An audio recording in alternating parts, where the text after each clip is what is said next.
Hai, halo pemirsa, apa kabar Anda dimanapun berada, dari Sabang sampai Merauke, dari Miangas sampai Pulau Rote. Saya berharap Anda tetap dalam keadaan sehat, sejahtera, dan selalu berbahagia. Yes, ketemu lagi dengan saya, DK alias Doni The KZ dalam program kesayangan Anda, Doncast, hanya di Nusantara TV. Dan Anda juga bisa menyaksikan melalui channel YouTube official Nusantara TV. Terima kasih buat yang sudah like, share, subscribe, dan menyaksikan kami dari berbagai platform. Pemirsa, Doncast episode kali ini, saya tergelitik untuk membahas, saya nggak tahu ya, bilangnya ini kayak kanker atau penyakit kambuhan yang kayaknya susah sekali diobatin. Tahu kan? Korupsi. Waduh, korupsi itu sudah seperti budaya, tanda petik ya. Saya harap bukan jadi budaya ya. Kenapa? Karena hampir di semua aspek kehidupan kita orang Indonesia akrab dengan korupsi ini. Datang kerja, korupsi waktu, ya kan?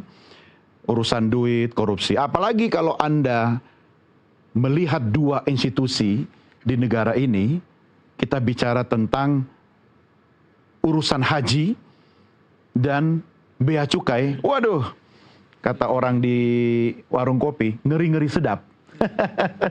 Tapi kita nggak mau membahas bagaimana cara mereka melakukan korupsi. Saya ajak Anda untuk berbincang dengan salah seorang satria anti korupsi yang sudah tahu jeroannya, terutama di lembaga anti rasuah kita, seperti apa. Anda pasti bisa menebak, beliau ini menjadi tamu istimewa saya dalam Doncast kali ini. Saya perkenalkan Dr. Haji Muhammad Yasin MM. Apa kabar Pak Yasin? Alhamdulillah baik ini. Sehat Pak? Don, alhamdulillah. Long time no see Pak, Ya, lamo tak basuo katanya. Pak Yasin, apa kegiatan sekarang? Ya, seperti biasa ngajar di beberapa institusi pemerintah dan ada swasta gitu. Iya. Misalnya di UIN, ada di Perbanas gitu, ada di Unipi, gitu. Iya. Misalnya seperti itu. Sebagai pengajar di institusi pendidikan tinggi lebih mudah daripada ngajarin koruptor ya Pak ya? Iya, ini bentuk generasi muda itu yang anti terhadap korupsi, harapan kita seperti itu. Ya, Oke. Tapi sebelum lebih tajam dengan Pak Yasin, saya menyegarkan kembali ingatan Anda pemirsa bahwa tamu istimewa saya dalam Doncast kali ini bukan sosok yang kaleng-kaleng. Beliau masih aktif sebagai pengajar di Universitas Islam Negeri Syarif Hidayatullah Jakarta. Ya. Kemudian pernah menjadi Kepala Biro Perencanaan Komisi Pemeriksa Kekayaan Penyelenggara Negara atau KPKPN. Juga pernah menjadi Direktur Penelitian dan Pengembangan di KPK ya Pak ya? Iya.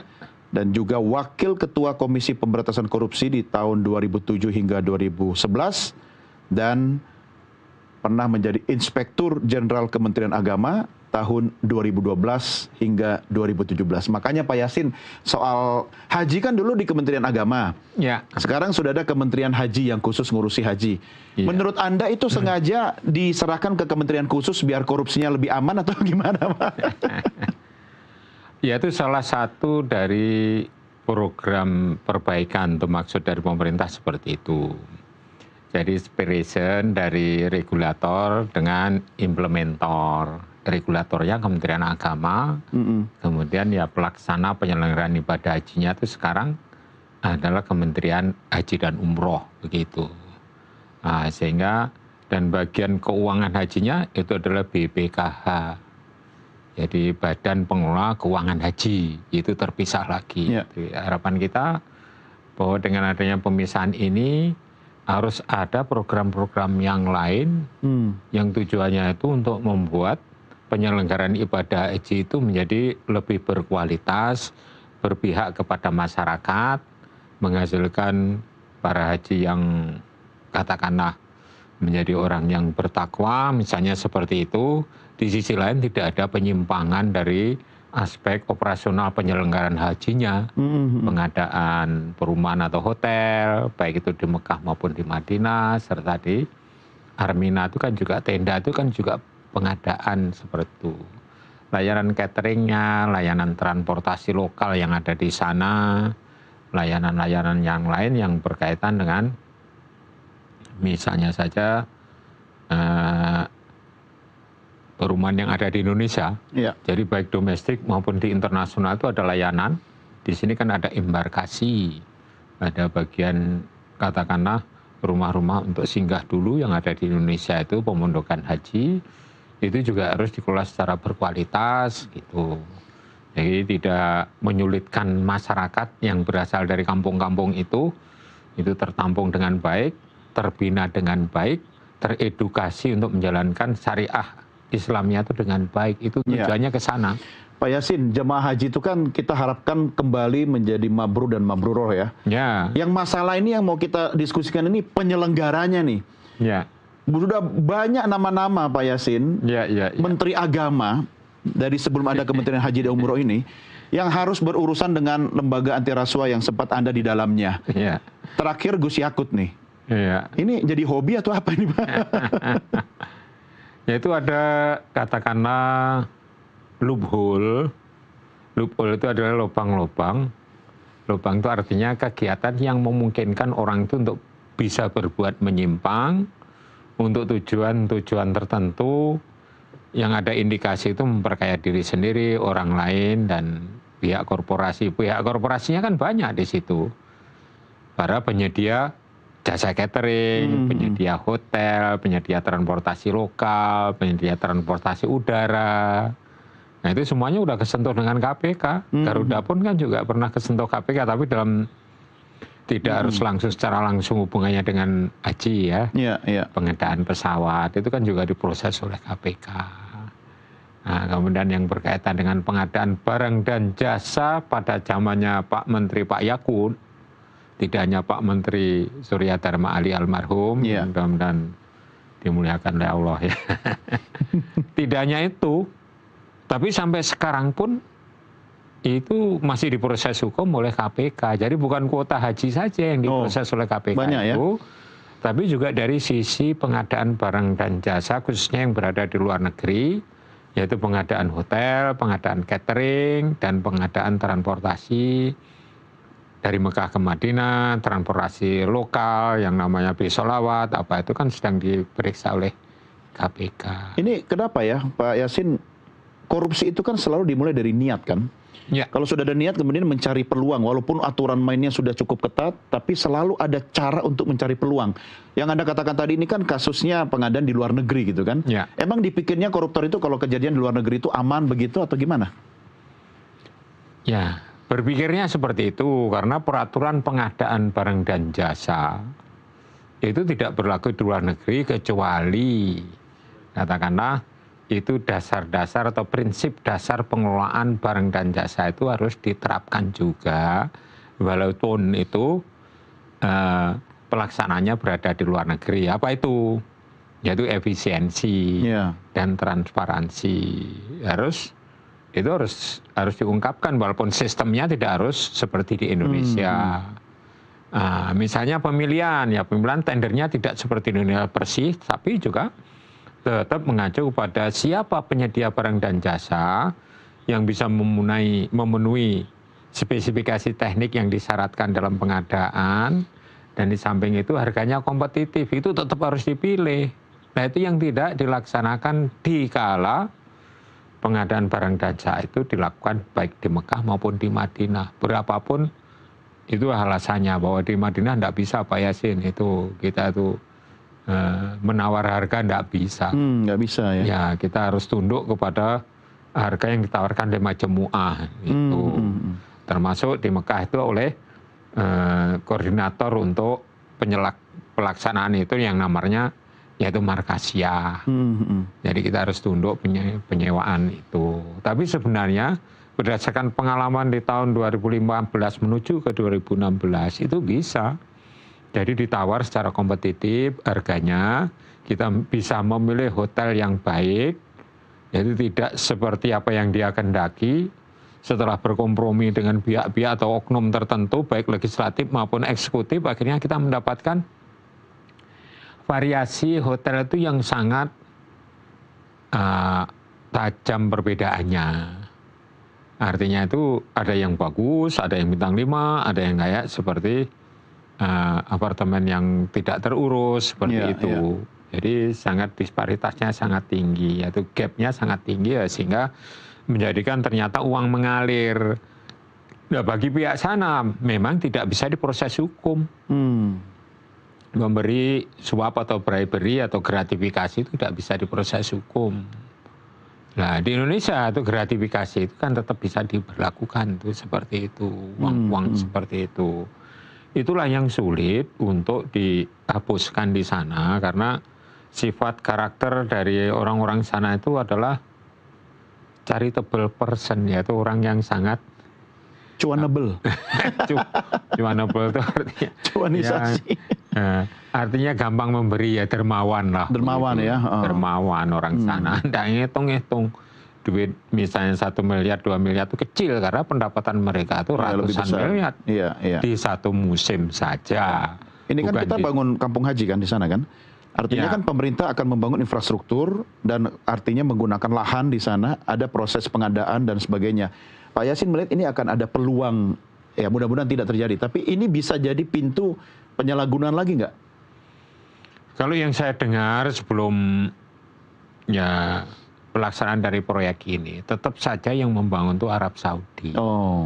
Yang membangun prasarananya. Walaupun di sana sini memang ada perubahan, ada bisa hak milik itu untuk foreign corporate itu bisa memiliki tanah, Pak, itu memang perlu adanya suatu pembuktian bahwa selama ini belum ada ya. Harus bermitra dengan pihak lokal kalau mau mendirikan hotel dan lain sebagainya.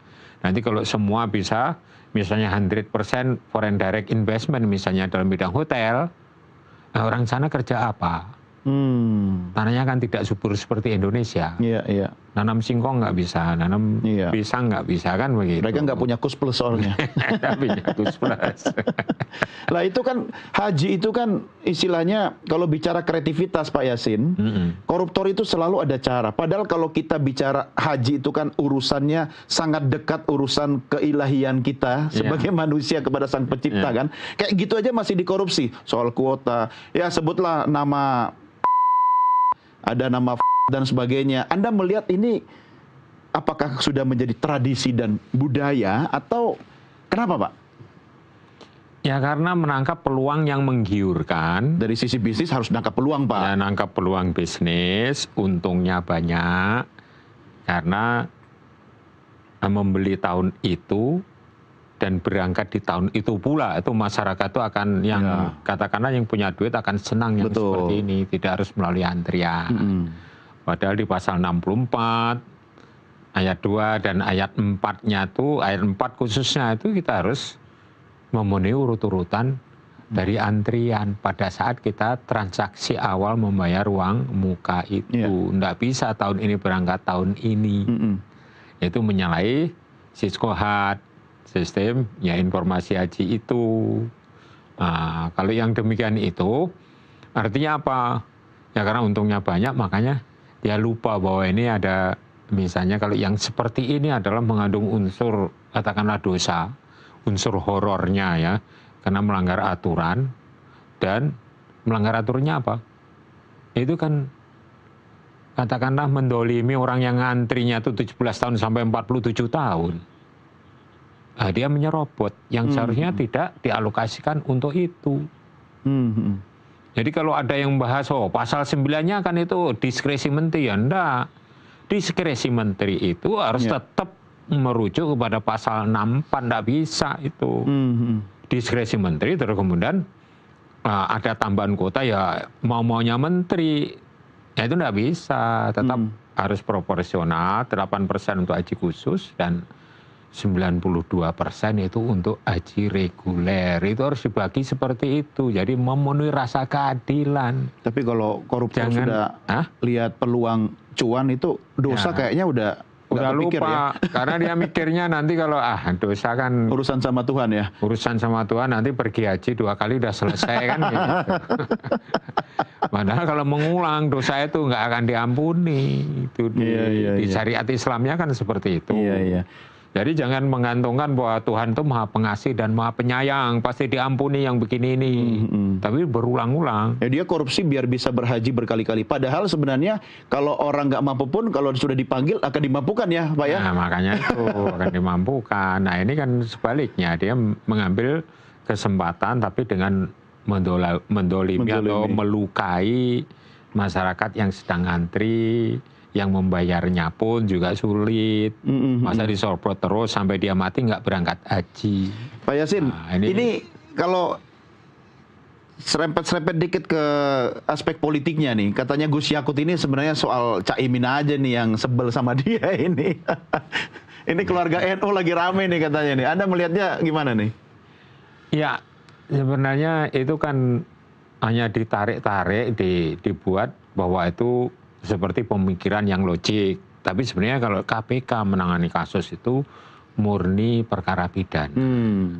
Jadi kalau tidak ada pidananya, siapapun itu tidak akan diproses hukum oleh KPK. Kalau nggak yakin nggak mungkin ya KPK itu ya? Ya kalau tidak ada istilahnya itu proof bahwa ini ada pelanggaran pidana, bukti-buktinya udah lengkap, 2 alat bukti dari hasil pengumpulan bukti-bukti pendukung yang sangat banyak, akhirnya mengerucut ada 2 alat bukti yang cukup, maka tidak seperti itu, tidak ada pesanan ini tersangkakan ini musuh saya, nggak ada kalau begitu.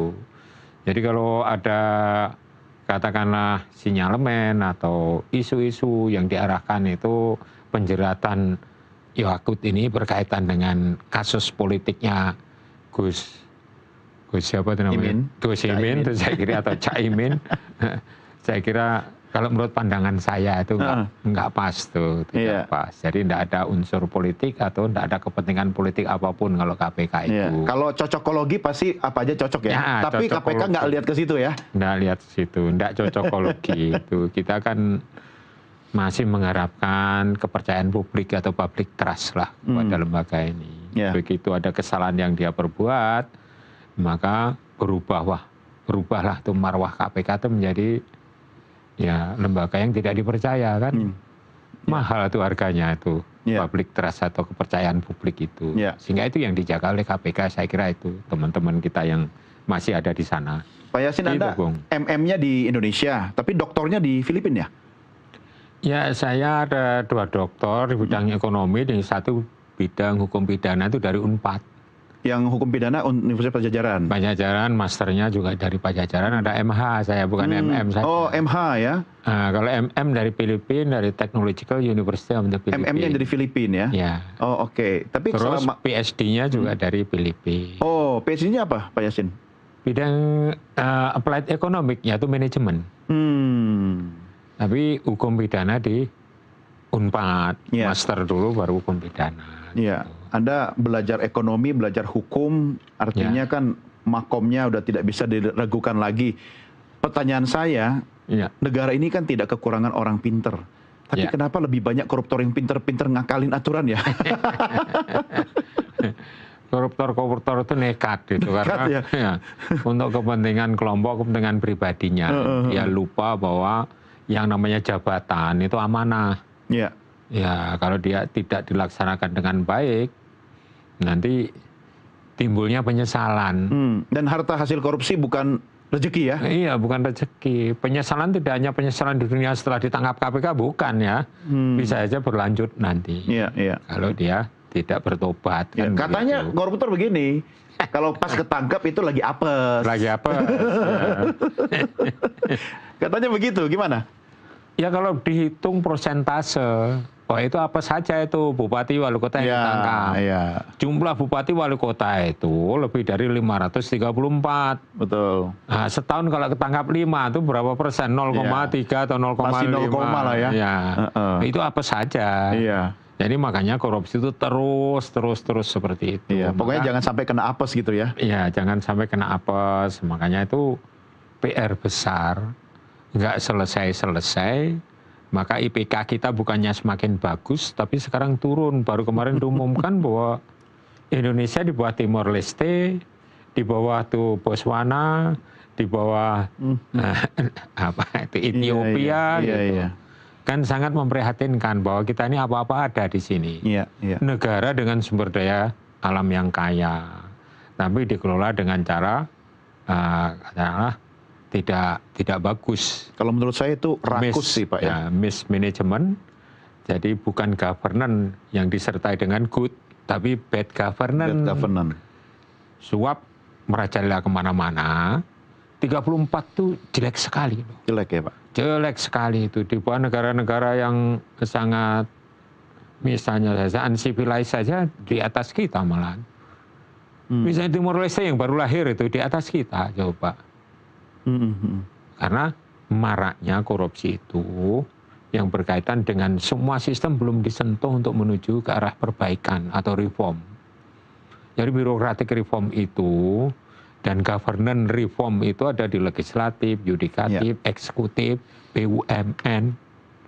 BUMN yang masih korup itu sekarang masih banyak juga. Nggak bisa parsial ya, harus secara menyeluruh ya. Iya, dan private corporation itu juga korup. Karena dapatnya proyek itu dari uang-uang sogok, kemudian dia terpilih menjadi pelaksana proyek karena uang sogokan atau bribery. Iya, kalau nggak nyogok nggak dapat proyek Pak. Kalau nggak nyogok nggak dapat proyek. Yang disogok pun juga mau, karena dia dapat kickback. Iya, jadi miliunya tidak dibina dengan baik, gampang tergoda, karena yang menggoda uang, jadi ya akhirnya dia luluh juga. Iya. Ya. Seperti ya kasus-kasus yang ditangkap-tangan oleh KPK itu kan. Ya, Pak Yasin, saya ini udah nyogok produser saya nih, udah lebih 2 menit ini. Ya. Daripada saya kena KPK, OTT, kita rehat dulu ya. Rehat dulu. Nanti kita lanjutkan di segmen berikutnya. Pemirsa jangan kemana-mana, Downcast segera kembali sesaat lagi.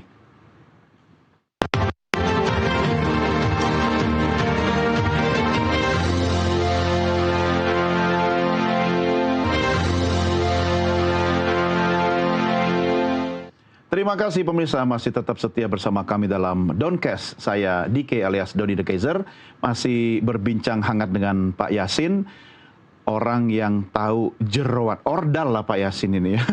Ordal yang sekarang di luar ya. Pak Yasin, saya mau pertajam sedikit dari soal karakter ya. Karena kan sesuatu yang kita lakukan itu menjadi kebiasaan lama-lama jadi karakter kita kan. Taruhlah kita sebenarnya korupsi itu sudah jadi kebiasaan kita sehari-hari dari kita kecil. Korupsi waktu kita sekolah, belajar ya. Banyak hal ya dalam kehidupan kita. Menurut Anda, bukankah itu harus mengubah atau memutus satu generasi mungkin sehingga membuat budaya baru yang akhirnya kita bisa mengubah kebiasaan korupsi itu menjadi takut atau tidak korupsi? Apa yang bisa Anda sampaikan soal ini, Pak? Ya, kalau kita mengambil lesson learn dari negara-negara yang berhasil di dalam mencegah korupsi dan memberantas korupsi, itu yang dikedepankan itu pertama itu ada 3 bidang, yakni dari bidang pendidikan, kemudian dari bidang perbaikan sistem, itu dalam hal ini adalah pencegahan. Terus kemudian dari aspek penindakan, itu the last action dari tindakan pemberantasan korupsi. Jadi mengandung sebenarnya pemberantasan korupsi itu mengandung 2 unsur, yaitu pencegahan dan penindakan. Nah, pencegahan itu masih bisa dibagi 2, yaitu dengan edukasi serta perbaikan tata kelola atau governance. Harus paralel? Paralel. Jadi kami dulu kalau misalnya mau masuk ke suatu instansi yang di situ diidentifikasi terdapat prone corruption areas, yaitu wilayah-wilayah yang rentan terhadap korupsi, maka kita melakukan kajian sistem. Itu perintah undang-undang, undang-undang KPK itu pasal 14, sampai sekarang kok masih hidup di undang-undang 19 tahun 2019 itu juga masih ada 14A atau 14B itu, bahwa KPK itu mempunyai kewenangan untuk mengkaji yaitu sistem di lembaga negara dan di lembaga pemerintah, ya di legislatif, yudikatif maupun di eksekutif. Kita membahas anggaran, bea cukai, Kementerian Agama, Kementerian Tenaga Kerja, di Kementerian Kehutanan, dan yang lain-lain banyak tuh kajian kita itu yang berkaitan dengan pembenahan governance-nya, tata kelolanya, bisnis prosesnya, dari aspek regulasi, dari aspek SDM-nya, dari aspek budayanya. Nah, itu kita memberikan rekomendasi yang implementatif.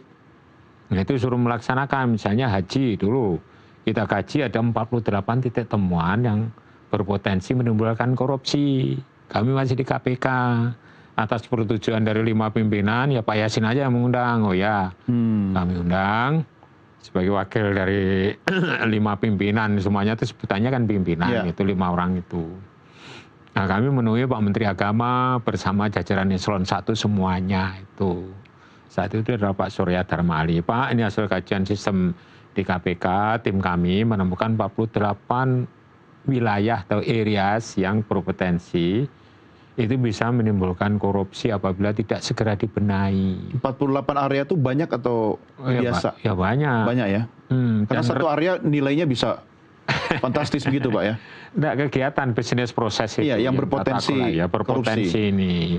Ya masalah pengadaan, misalnya akomodasi, catering, masalah yang lain-lain termasuk di sistem informasi haji itu bisa dipindah-pindah gitu. Oh ya? Iya, yang antriannya yang seharusnya tuh sekian tahun bisa dinaikkan apa itu. Oh, itu ada duitnya. Oh, berarti bisa diatur bisa adminnya diatur dong yang saat itu sehingga perlu harus dievaluasi. Kami dulu sebagai Irjen dari 2012 lah sampai terakhir itu serah terimanya tahun 2017, efektifnya 2016 akhir ya gitu. Selalu melakukan suatu pemeriksaan di Siskohat itu. Kita datangi komputernya. Itu nggak ada yang melakukan penyimpangan mendahulukan yang antriannya sebenarnya lama, dibuat pendek, itu nggak ada. Takut kena sanksi dari Ijen, takut dipecat kan. Karena begitu. Diperiksa secara berkala. Ya, berkala. Sehingga transaksi duit yang berkaitan dengan pindah-memindah itu, data itu tidak bisa. Iya. Ini kan terjadi juga di Bea Cukai ini. Rusetnya dipindah 70%. Akhirnya barang yang seharusnya tidak masuk menjadi masuk. Ini sekarang ini terjadi. Wah, ini kalau bicara Bea Cukai, Pak Yasin kayaknya ada hubungan emosional khususnya. Pak, coba cerita dong soal Bea Cukai ini. Ini awal Februari ini kan juga ada kasus Bea Cukai ini. Jadi begini, sebenarnya kita bukan kok serta-merta itu mengarah ke sana, itu bukan. Jadi melalui kajian sistem, mengenai tata kelola di Bea Cukai, khususnya ya apa itu namanya pengelolaan barang impor, terus kemudian antrian kapal yang akan loading itu unloading lah khususnya itu. Terus kemudian kok disertai dengan praktek-praktek korup di situ. Dilakukan kajian sistem dan rekomendasinya sudah disampaikan, antara lainnya yaitu menggunakan sistem yang elektronik lah. Kalau misalnya di Singapura itu kan ada TradeNet itu. Semua pakai interbank dan pakai giro itu semua pembayarannya. Jadi tidak lewat transaksi loket itu tidak ada. Masuknya barang, indikasi sesuai dengan apa yang tertera dalam Bill of Lading apabila itu melalui laut ya. Itu sudah terbreakdown tuh jenis barangnya melalui invoice dan istilahnya packing listnya itu barang-barang apa itu terlarang atau tidak, tarifnya sesuai dengan harmonized system atau kode dari barang yang masuk itu kan ada kode masuknya itu. Ini berapa tarifnya. Ini termasuk fast track program atau normal track itu tuh ada semua tuh. Kalau di lingkungan ASEAN itu ada itu. Kalau berasal dari luar ASEAN itu sedikit lebih tinggi misalnya. Nah itu diabaikan gitu. Kita sarankan untuk itu dipenuhi. Tapi sampai sekarang itu saya 2008 tuh masuk ke kantor Bea Cukai Tanjung Priok. Setelah kita melakukan kajian sistem, tapi suara yang menggema dari Direktorat Jenderal Bea Cukai itu, KPK jangan menyudutkan Direktorat Jenderal Bea Cukai korup dong, buktikan dong kalau memang kita korup. Baru kajian sistem udah nyebut-nyebut kami itu korup yang mana gitu. Nah informasi dari tim kami, tuh Pak Yasin pada waktu masih direktur di KPK kan setuju kita itu mau menangani kasus korupsi yang ada di Bea Cukai. Itu belum berhasil karena pimpinan KPK pertama hati-hati. Jadi kita harus berdasarkan due process of law menangani kasus itu. kita serta-merta itu menggerutu ke sana itu apa dasarnya. Nanti kita bisa dibalik dituntut hukum, disu oleh pihak mereka. Kita harus hati-hati. Kita ini lembaga baru, gitu. KPK kan lembaga baru. Sekali berbuat salah nanti muncul apa yang disebut dengan public distrust, ketidakpercayaan publik kepada KPK. Akhirnya setelah saya terpilih jadi salah satu pimpinan sebagai komisioner, ya maka kita mencari cara yang ini bisa katakanlah dianggap tidak menyalahi prosedur hukum. Kami bekerja sama dengan Direktorat Jenderal Bea Cukai, dirjennya kami undang. Waktu itu adalah Pak mantan Menteri Menpan zamannya Pak Gus Dur, yaitu Pak Anwar Supriyadi. Nah, beliau juga ya istilahnya berat, tapi ini kan hasil dari kajian sistem kita kan menunjukkan bahwa ini ada bukti bahwa ada korupsi di Bea Cukai, Pak. Akhirnya dia bersedia. Kita ketemu di lobi Pelindo jam 3:04 nanti kita masuk di jalur hijau dan jalur merah.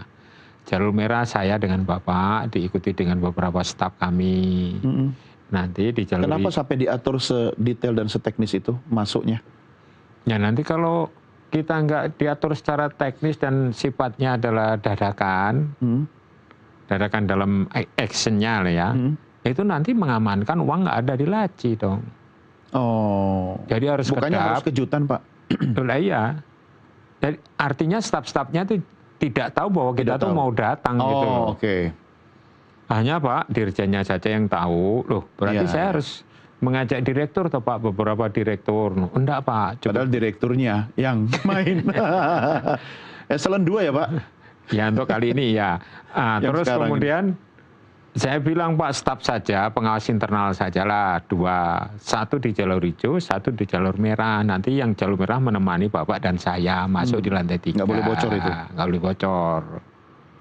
Dan apa maksudnya juga nggak boleh bocor. Tapi lihat Pak Yasin masuk halaman aja orang udah, waduh, orang KPK. Makanya kita masuknya dari Pelindo. Iya. Di lobi Pelindo baru naik. Tepat jam 3 kita buka pintu. Kenapa harus jam 3 Pak? Nah, kesepakatan kita dengan tim, kan kita membuat tim 50 orang. Oh, bukan karena itu jam-jam yang orang tidak terlalu sibuk atau gimana? Oh ya, bagus ini anunya, evaluasinya. Jadi kami itu mendengar informasi dari jajaran bahwa ada Pak setiap hari Jumat, dikala orang-orang laki-laki itu menunaikan ibadah Jumatan, ada seorang perempuan yang ditugaskan menghitung amplop itu. Waktu sholat Jumat, laki-laki semua sholat Jumat, ada perempuan yang menghitung uang di suatu ruangan tertutup. Uang apa itu? Ya uang hasil dari setoran-setoran dari katakanlah ekspedisi tadi, perusahaan-perusahaan itu broker lah begitu ya, itu importir gitu, itu ada semua menghitung. Nah, makanya kita bisa menghitung dari kalau 1 bulan itu bisa mencapai 47 sampai 50 itu dilihat dari isinya. Isi amplop itu berapa per orang yang dibagi. Itu loh. Itu sempat bocor ke orang yang menerima dan disampaikan kepada tim kami kira-kira isinya sekian-sekian per harinya. Berapa per hari Pak? Hah? Berapa per bulan kita menghitungnya 47 miliar. 47 miliar per bulan ya? Per bulan itu rata-rata dengan frekuensi barang masuk lah ya. Udah nggak muat Pak per hari itu di amplop, dikresek atau di paper bag kayaknya itu. Ya nyatanya waktu kita penggeledahan ada yang di raket, golf, ada raket yang ada di mobil, ada yang di bawah karpet mobil, uang itu. Yang Anda temukan itu Pak, yang menakjubkan itu di tempat-tempat seperti apa Pak? Kalau laci meja kerja mungkin biasa lah Pak ya? Ya di dalam mobil. Dalam mobil pribadi. Di dalam mobil pribadi. Bukan mobil plat merah kan? Mobil pribadi itu begini maksudnya, bahwa memang uang itu dipasok oleh juru parkir. Jadi kunci mobil waktu datang pagi itu dititipkan. Nanti kalau ada uang nitip uang dimasukkan ya. Jadi sampai tingkat level bawah pun itu bekerja sama. Everybody happy. Ya, sampai tukang parkir pun juga bagian dari. Terus cleaning service itu, bellboy pun juga dibagi tugas begitu. Di saat kita sibuk nanti kamu yang terima. Kemana diserahkan ke koordinator, ini loh koordinatornya, dari siapanya nanti kamu nanya. diarahkan kemana misalnya. Wow. Nah, kalau ada yang tidak mau ketahuan itu pakai helm di pom bensin terimanya janjiannya itu seperti itu bisa diketahui dari hasil ya penyadapan di tahapan penyelidikan itu seperti itu. Di jam-jam menjelang sore itu jam 3 maksudnya adalah orang bapak-bapak masih kalau jam 3 udah dibagi duitnya ke sudah selesai masing-masing ke masing-masing staf. Koordinatornya itu yang mengelola itu. Jadi dari yang menghitung dari ibu-ibu itu diserahkan kepada koordinator membagi ke masing-masing anggotanya. Setiap hari? Iya, di lantai 3 maupun di lantai 1, jalur merah dan jalur hijau. Dan itu ternyata setelah berjalan sekian tahun kok tidak berubah. Artinya tidak ada niatan dari yang paling tinggi di kementerian itu untuk merubah sistem. Yang merujuk kepada negara-negara yang berhasil untuk antrian kapal itu tidak lebih dari 1 hari. Seperti Singapura itu paling lama kan 2 hari antrian untuk clearance untuk barang-barang yang masuk itu ya. Clearance-nya itu adalah 1 hari. Maka di situ pelabuhan yang tercepat ya dalam loading and unloading-nya itu tersibuk dan tercepat ya. Tercepat di dunia lah, bukan hanya di Asia Tenggara. Nah, karena zero corruption. Zero corruption dan sistemnya bagus. Ya. Di sini artinya sengaja dibuat lama biar membuka ruang penyogokan begitu. Ya, artinya tuduhan masyarakat kan akhirnya ke sana. Ya. Negara tetangga mampu, lah kita apa kurang kaya untuk bisa menyewa consulting team misalnya. Yang mendesain itu sistemnya agar bisa sama dengan Singapura kan bisa. Kita banyak duit di Indonesia ini. Ya, walaupun IPK kita itu rendah, tapi sebenarnya uang pemerintah itu ada apabila mau dilakukan itu untuk meng-hire konsultan untuk membenahi tata kelola di bea cukai maupun di pajak. Konsultannya nyerah Pak katanya sama koruptor. Nggak kuat aku. International Consulting Team itu banyak Pak, yang begitu mensuplai teknologinya juga, tidak hanya omon-omon gitu loh. Konsultannya disogok sama koruptor. Kalau gitu nggak selesai kan. Itu kan kasus waktu Pak Yasin jadi pimpinan KPK 2011 ya. Nah ini Prof Mahfud juga masih aja geleng-geleng kepala kemarin katanya angka fantastis 189 triliun, Mbak. Ya, itu kan artinya lagu lama aransemen baru, Pak Yasin. Ya. Gimana tuh? Ya, makanya harus tidak terulang. Itu sangat melukai rasa keadilan masyarakat. Yang membeli beras saja sehari-hari bingung. Tuh, under poverty line kita masih banyak orang-orang yang tidak mendapatkan rumah atau tidak punya rumah itu dengan alasan yang bukan kok karena dia tuh ngekos dan menyewa rumah yang mewah, bukan ya. Memang betul-betul tidak punya rumah itu 34 juta Pak. Itu. Jumlahnya kan masih banyak. Itu tidak punya rumah, pekerjaan misalnya saja tidak menentu, itu disguise unemployment lah katakanlah, gajinya nggak cukup untuk hidup 1 bulan, itu kan masih banyak. Tapi korupsinya kok luar biasa, maka harus berhenti karena itu melukai hati masyarakat. Gitu. Dan pemerintah harus katakanlah harus peka lah gitu, ya legislatif, ya yudikatif, ya eksekutif, itu harus peka itu terhadap kesulitan yang dihadapi oleh masyarakat kita, apalagi kalau kita melihat bencana di Aceh, kita menangis Pak itu. Jadi tidak ada bagian yang tersisa, semua kelibas sama banjir, artinya terjang banjir serumah-rumahnya. Sekian waktu lalu Ebit GAD sudah ngingetin kita Pak lewat lagunya kan, mungkin alam udah mulai bosan melihat tingkah laku kita. Kita kan harusnya jadi khalifah fil art kan, tapi malah ngerusak toh. Korupsi kan merusak Pak. Merusak itu, merusak banget itu. Jadi coba kalau duit 189 triliun itu kita distribusikan buat pendidikan, perumahan ya kan? Iya. Jadi kalau sementara di negara-negara lain mampu memberikan pendidikan gratis, selama proses pendidikan di sekolah dikasih makan, yang tidak diturunkan kualitasnya sehingga beracun. Di Jepang, di Perancis, di Arab Saudi itu seperti itu, gratis. Ada scholarship grant bagi anak-anak yang pintar. Itu kan memacu mereka untuk bersemangat. Tapi benar sih Pak Yasin, Tapi makan tuh kalau kualitasnya dikurangi kan pasti daya tahannya juga berkurang. Di Tiongkok itu makannya enak-enak Pak. Di beberapa negara di luar itu pemerintah kasih makan, tapi makannya enak bener. Iya. Dan negara yang membiayai itu gitu. Ya, kita harusnya bisa dong kayak gitu. Ya karena kalau korupsi akan dihukum keras itu di Cina. Iya. Jadi istilahnya apa yang disebut kearifan lokalnya, orang yang korupsi itu mengecewakan rakyat kan hukumannya berat, sampai hukuman mati. Nah itu kan membuat jera, jadi hati-hati. Jadi alokasi misalnya uang untuk bisa menyediakan katakanlah menu makan yang bagus ya memang harus sesuai dengan spek kualitas. Kalau enggak dipecat atau dihukum. Iya. Kan kata koruptor dia juga cari makan, Pak. Cari makan. Nah, makanya harus digaji dengan baik, remunerasi dengan baik. Mereka tidak korup. Seperti di KPK itu dimulai dengan cara itu. Jadi tidak gampang menerima oleh-oleh, tidak gampang ditraktir makan atau disewain hotel gitu. Tuh, waktu di KPK itu seperti itu. Ya, gratifikasi ya. Tapi saya nyiapin minum buat Pak Yasin bukan gratifikasi loh. Oh, enggak. Ini adalah kalau saya kan udah enggak.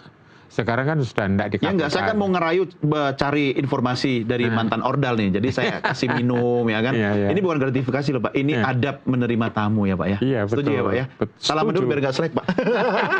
Kita rehat lagi Pak Yasin. Masih ada satu segmen. Tapi kami akan segera kembali sesaat lagi. Pemirsa tetap bersama kami. Downcast segera kembali.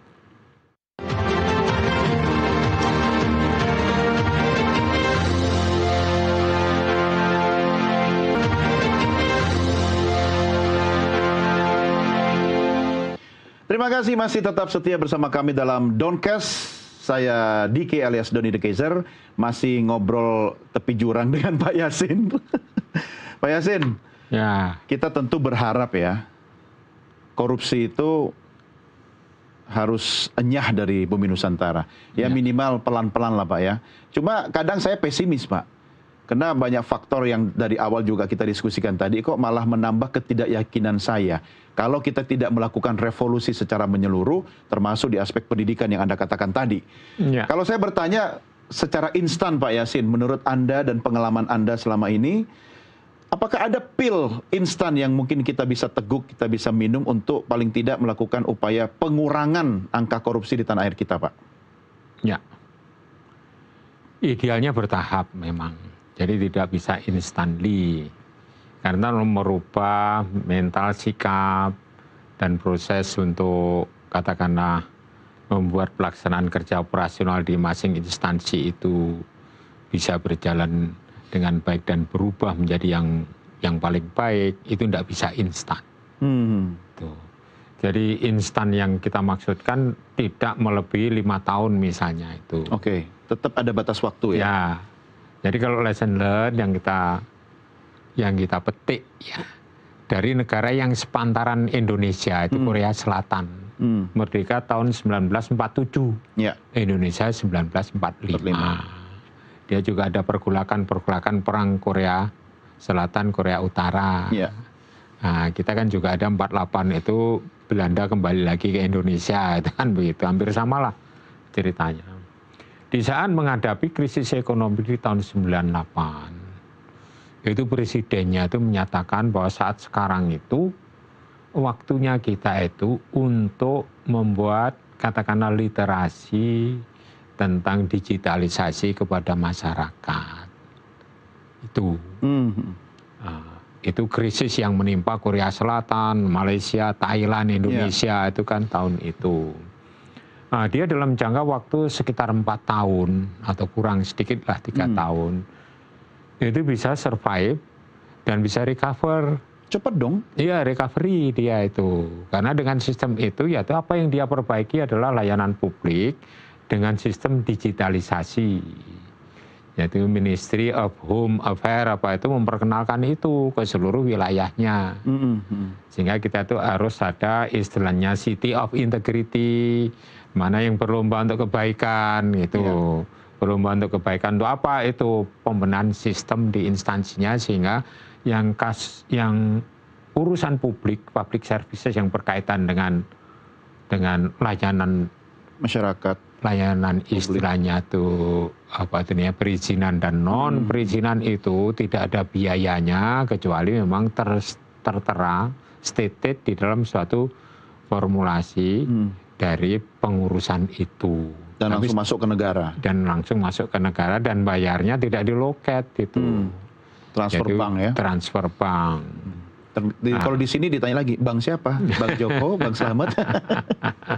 Itu pengalaman dia dikelola secara serius, maka 4 tahun sudah keluar dari krisis Indonesia. Ada political will dong, Pak? Ada political will. Dan dari masyarakat ikut kan? Ya, dari legislatif dan dari eksekutif dan juga dari yudikatif. Masyarakat berpartisipasi, bahkan ada istilahnya tuh integrity system, work hand in hand, private sector and public sector untuk mengembangkan integrity system itu di semua pemangku kepentingan.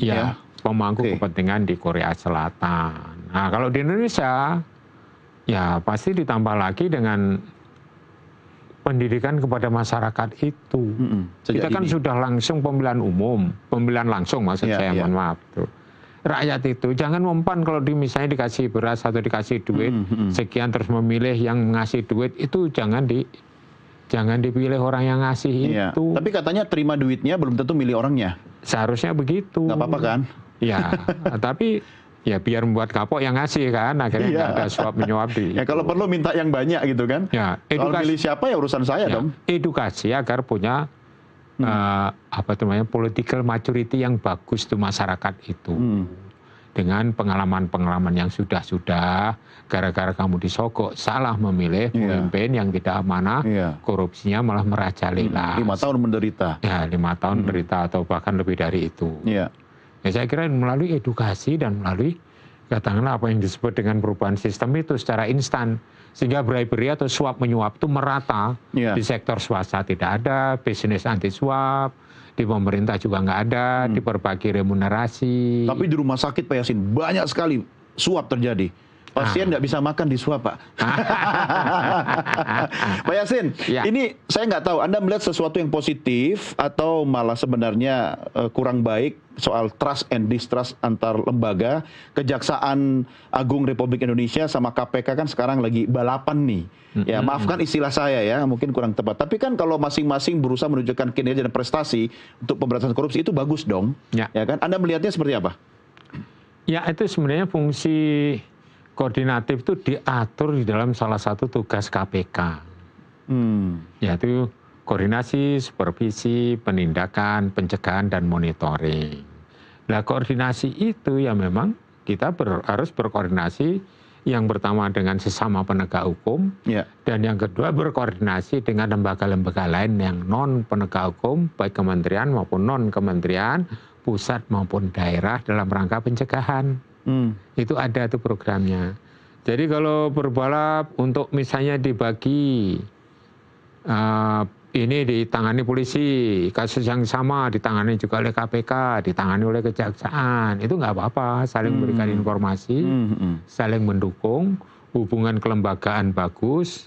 Kan pernah kita membantu misalnya Kejaksaan Agung menangkap buronan dari kejaksaan, ketangkap. Itu. Jadi Tabrani Ismail namanya. Itu udah berubah muka, berubah hidung, pokoknya udah sulit untuk ditangkap.